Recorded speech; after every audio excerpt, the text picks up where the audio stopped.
वालेकुम। हे असांजो ॻोठु नगरदारियो जे मुसलसल 2 महीना थी विया आहिनि बरसाति जो सटल ऐं ग़रीबनि जा जेके कखावा घर आहिनि रही पट थी विया आहिनि।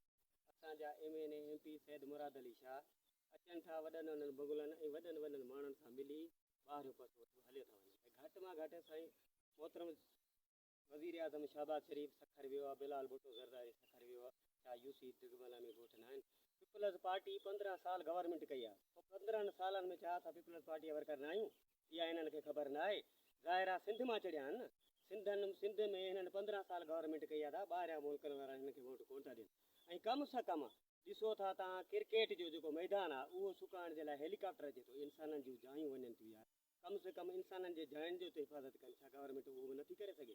अगरि जे गवर्नमेंट हे कमु नथी संभाले सघे कंहिं एन जी ओ इदारे खे या कंहिं हिकिड़े फैमिली फीमेल या मेल जेके कार्ड जे हिसाब से अगरि उन्हनि खे माना पैसा उन्हनि जे इज़ी कराइनि या उन्हनि जे नबरनि ते मोकिलनि त कम से कम उन्हनि जो को गुज़ारो थींदो। न का उहो राशन आहे, तक़रीबन 2 महीना थी विया आहिनि। इहो सिंध गवर्नमेंट ॿुधाए मुख़्तियार कार DCO अचे थो त हाणे जोही खां ॿाहिरियां पासा ॾिसी बंगलनि खां थिया हलिया था वञनि। दादा इहा हिननि खे ख़बर न आहे कंहिंखे टेंट पहुचाइणो आहे, कंहिंखे राशन पहुचाइणो आहे, कंहिंखे गैस्ट्रोज बीमारी आहे। जोही जा हालात तव्हां ॾिसो, हीअ नगरदारियो आहे, हिन में अलाए केतिरा ॻोठ आहिनि, 500 घर आहे, 800 मर्द हिते रहनि था, 800 मायूं रहनि थियूं। वोटुनि लिस्टनि में हिननि में असांजा अचनि था, उन्हनि में तव्हां घटि में घटि ॾिसो क्या नगरदारे जो एॾो बुरो हाल 2010 खां वठी थियो आहे, अहिड़ो कंहिं ॻोठ सां हालत न थी आहे। छा यूसी दिगमला में ॻोठ न आहिनि? उहे बि पीपल्स पार्टी जा न आहिनि?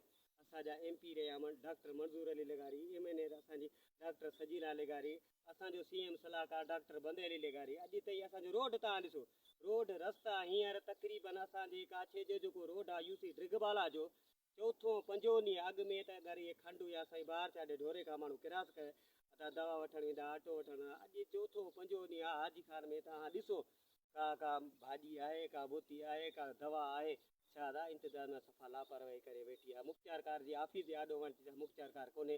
DCA जी माना वञ उते ऑफिस में त उते कोन्हे को वञे त माण्हू वञे काॾे।